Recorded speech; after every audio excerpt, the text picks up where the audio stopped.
commercial songs. Mm-hmm. That's crazy. But no, where does the Lady Merk the artist start at? Because you've been Merk since baby. Yeah. When did the artist part start? And yeah, because we don't get from baby Merk to 50 Cent without something. No, you're right. So, okay, so I rapped at my 10th. I rapped at my 10th birthday party. So it started with that. Dope. Like my love for hip hop and my love for like music came about because my mom and her sisters. Shout out Mama Merk. My mother and her sisters used to be, and mind you, I'm 8 years old at this point. They used to wake me up in the middle of the night. Have you ever seen Five Heartbeats? Mm-hmm. Have you ever seen that movie Five Heartbeats when he got his little sister and he was doing some people run at the first sight of storm? And she came in, it reminds me of that because she used to like make me join in anything, even if I didn't want to, or I would just join in. So her and her sister used to be in the front room doing Sparkle, Sister and the Sister, giving him something he can feel. And I would wake up and hear it and hear the music because now I'm 8 years old. I'm supposed to be getting sleep, but these bitches is in the front room playing music until 2 o'clock in the morning. So now I'm forced to get up. By default, I had to hear.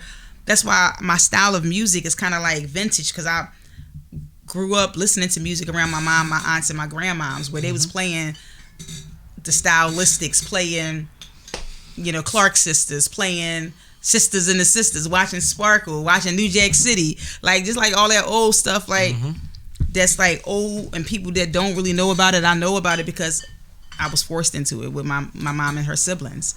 So like my love for music really came about when I was 10 years old, but I started really doing it 17. That's when I did my first song. So you rapped at a birthday party at 10? Yeah, I was 10 years old, my 10th. And I rapped at my graduation. Shout out to people that school? Delaware Valley. No, I went to Fells, and then I graduated from Delaware Valley because I got kicked out of Fells. Okay. So I wound up graduating from DV, but yeah, I performed at that graduation. But you was 18 okay. So you recorded your first song with C's? No.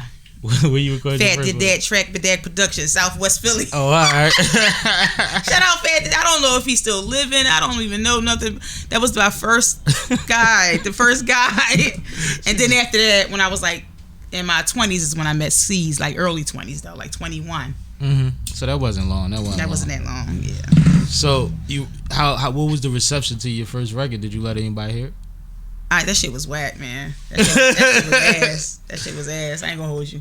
If I heard that shit down, I would be like, turn it off. Was it whack because you was whack or what? No, it was whack because I just don't like the way I was rapping when I was that age. What was your style? With a catastrophe. You say you filled with velocity, but deep down inside I know you filled with mendacity. Lastly, I rolled through, destroy your whole capacity like cannabis. Keith Murray or cannabis? Cannabis. Yeah. Like, can I bust? Yes, you can. Cannabis was my guy though. Yeah, that ain't my shit. That ain't my style though. Yeah. No more. That's a rough. So if I heard that now, I'd be like, turn that shit off, yo. That shit ass. That's funny. I was on that super duper. Yeah, I was on that. What you call that? Super duper metaphorical. Like you said, it's a style. It's a name for it. It wasn't conscious. It's called. It was not conscious. Lyrical miracle. Yeah. Nobody want that lyrical miracle bullshit. Sun, the moon, the stars, and the quasar shit. I was her. That shit don't get no play in this Rod Sharif. It's all type of terms for that shit. I was definitely her. I was that girl. Did you battle? No, I went to Cyphers though.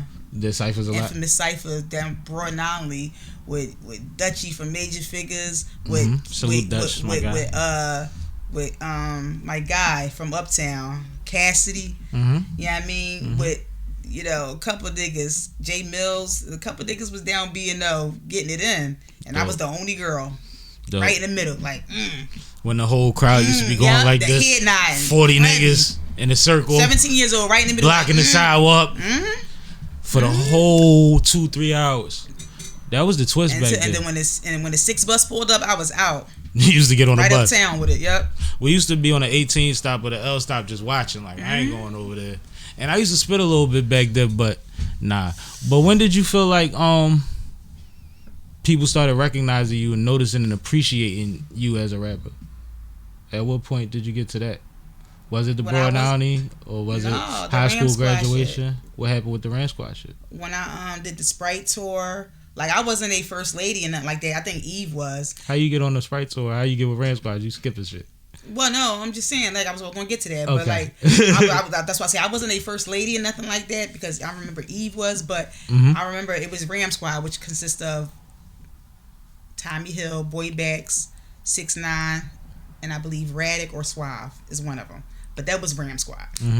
And then one time we got to a point, you know what I mean? And this wasn't nothing to do with the Joey Molino affiliation. This was like just really Tommy from the Muscle, him and Epi together. Like, I think they made a good business move, and they was able to land the deal with Universal J-Core, with Universal. And at the time, it was Tracy Lee. I'm real comfortable all the way back here knowing the mic is right here. It was, Tracy Lee, Ram Squad, Queen Pen, the Hot Boys, and Nelly and the Saint Lunatics. Oh, y'all was lit. We was all on the same label.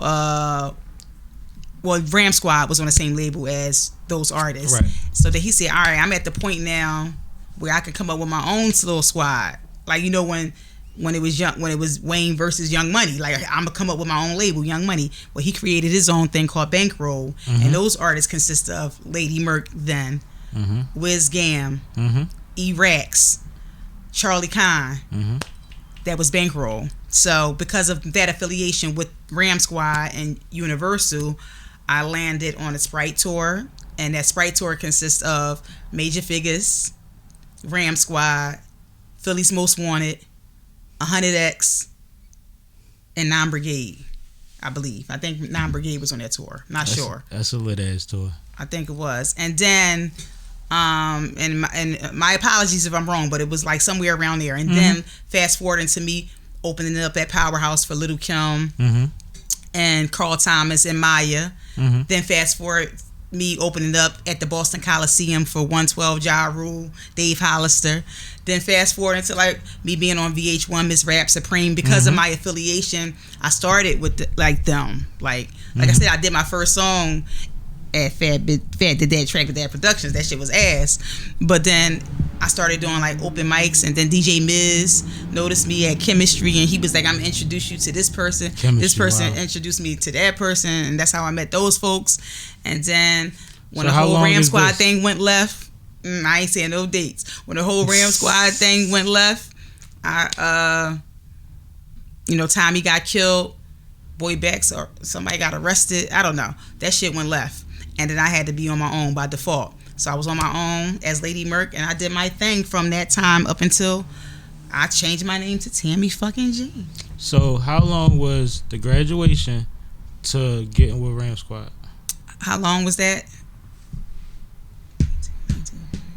3 years. That was 3 years? Yeah, 3-year gap. And you was on tour within like 3 years. 3 years of actually of graduating from high school. Yeah.